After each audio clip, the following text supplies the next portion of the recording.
When you're going through breast cancer, Christmas and holidays can feel less like the most wonderful time of the year and more like a spotlight on everything cancer has taken away from you, changed, or put on hold.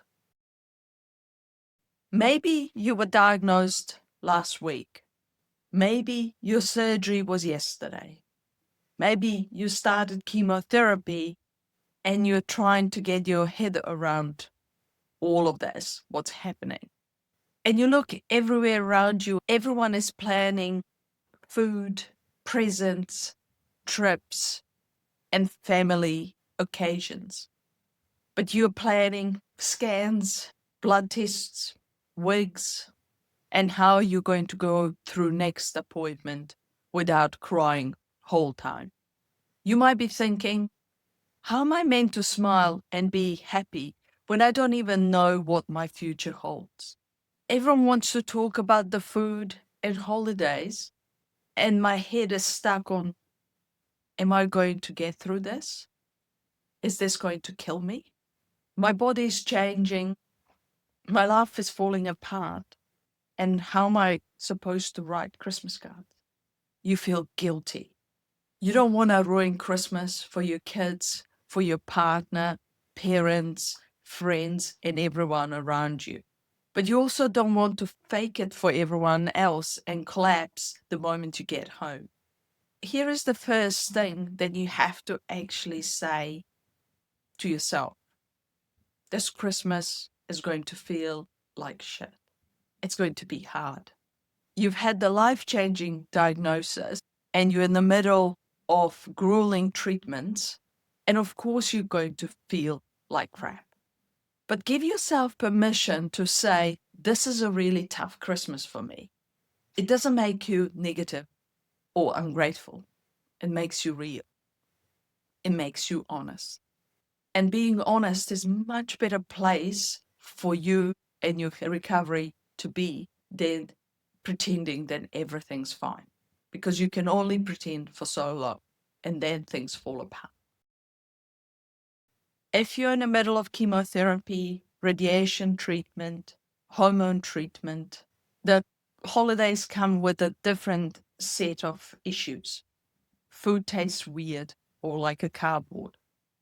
You're exhausted by 3 p.m. and you want to have a nap.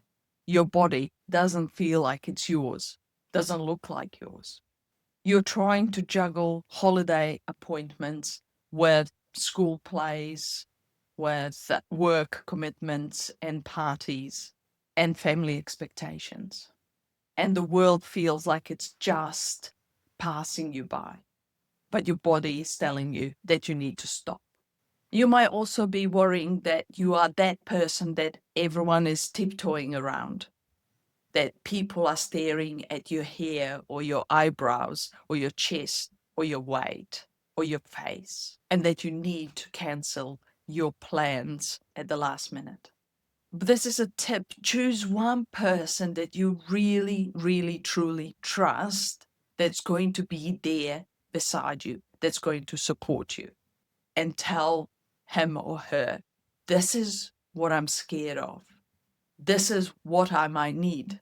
You might have a code word that when you say it, it means that you're going to have to go away or go and lie down to have some rest or just leave the party. And this is what needs to happen with your children. You don't have to manage everyone else and everyone else's emotion, including your own. Let at least one person help you during the Christmas day. If you're enjoying this video, please put a comment below or subscribe. I tend to read all the comments and reply to them. This Christmas, you can't be at your perfect self. You can't throw the perfect Christmas party and the Christmas dinner like you always are used to. You have to put that bar a little bit lower because you can't handle this. Your body cannot deal with all this.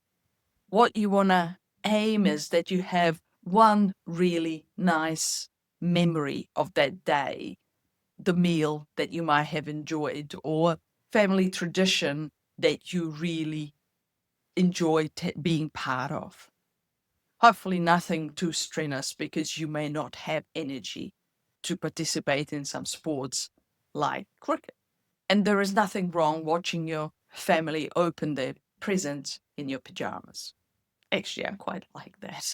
If you set the bar lower and you get there, you've done what you are planned to do. But if you set your bar really high, then you're most likely not going to be able to do that, and you'll feel like failure. You're going to feel even worse. So putting the bar a little bit lower will help you get through this challenging time.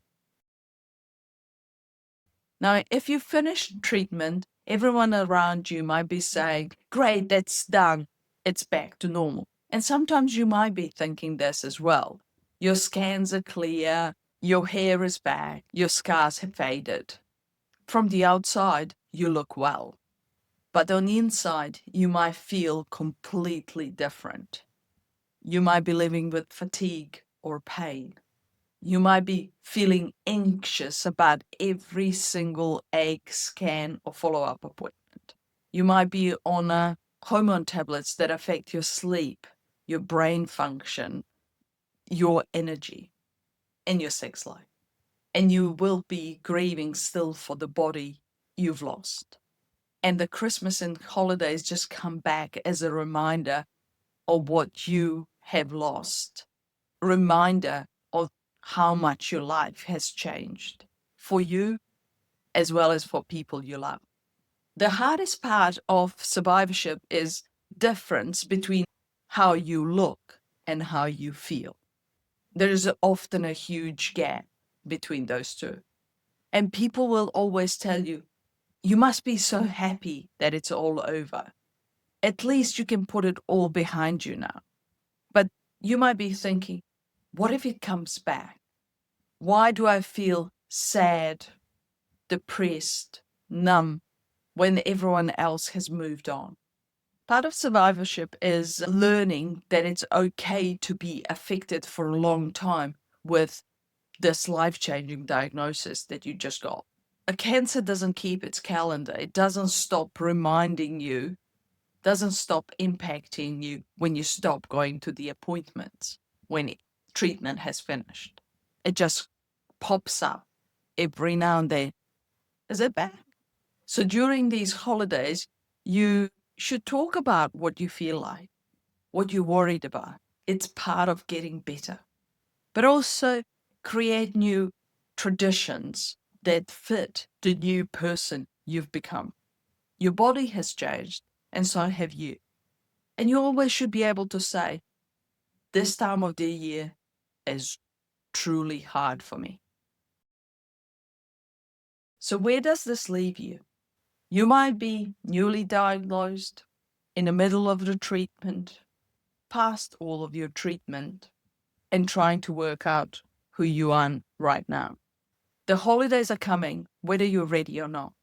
You can't control other people, social media, or ads that are everywhere, or that cheerful Christmas music.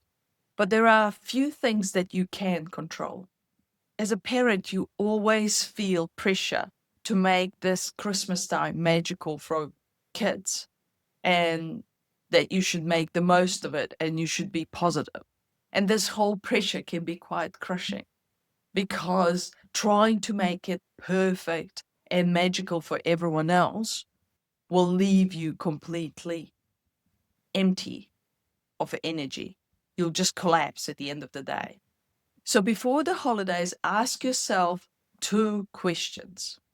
What is the one thing that I could do to make this day kinder for me? What is one thing that I could drop and not do, and this Christmas day will not fall apart? And then do that. It could be paper plates. It could be takeaways. It could be half-day engagements rather than a whole day. It could be spending whole day in pajamas in front of the TV. And that's okay. That's perfect. You need to do what's best for you. Here is what matters the most. Christmas Day and holidays are just one of few days in a big story that's your life. There will be other days like this, better Christmases, not so good Christmas. Cancer has impacted your life so much already. So don't give it your joy and your happiness. And you can be angry and grateful. And you can be frightened and hopeful. And you can be exhausted and still laughing and having a good day. Because every day is made out of good moments and bad moments in your life, in my life. And next Christmas is going to be better.